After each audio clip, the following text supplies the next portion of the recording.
Welcome to Chance's home. Yeah.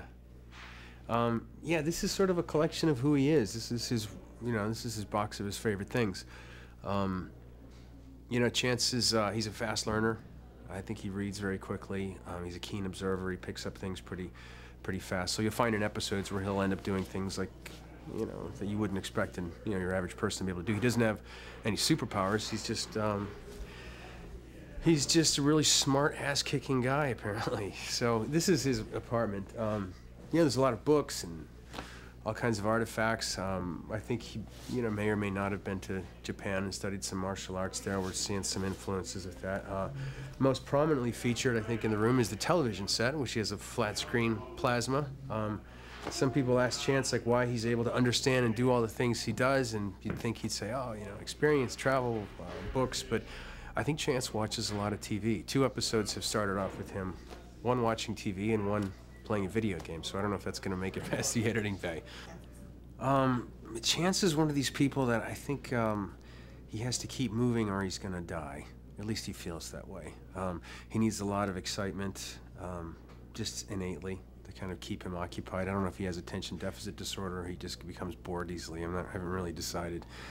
There's also some elements of his past which have to do with his guilt and his, attempts at personal redemption, and whether that's going to be successful or whether it's just kind of some fleeting wish that he has.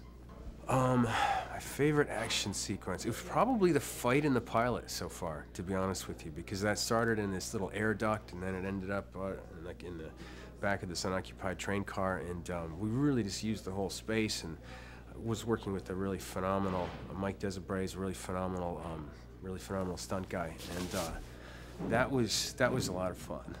That was a lot of fun doing that.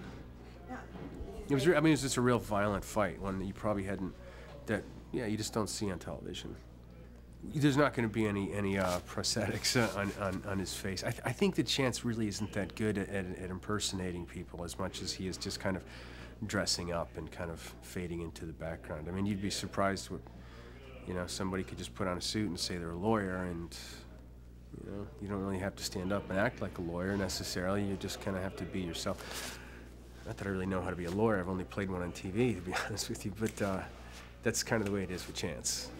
He's not really this, but he'll fake it pretty passably well to get to the next level where he has to go. Yeah, I get strange questions, like from production. I don't necessarily know what the next episode is going to be, but I might get fitted for a Cossack, and not really even know what a Cossack is, but I'll get fitted for one. Apparently it's like a monk's costume. And I'll also, they asked me once if I can ride a horse, or if I can ride, Mark, can you ride a motorcycle, or how long can you hold your breath underwater? Just bizarre questions that would come in like that. And yeah, I find that I can't really exaggerate because I'll end up doing it, or having to do it on the set. Yeah, I'm always working. It's just, but I really love it. I love being fully engaged in this and kind of working every day and doing it. And then, Winston's been working quite a bit. Shai worked a lot the last episode. Jackie's working a lot in the next episode. So we're kind of dividing it up nicely. I mean, the more they work, the more time I get to sit and read the newspaper. So.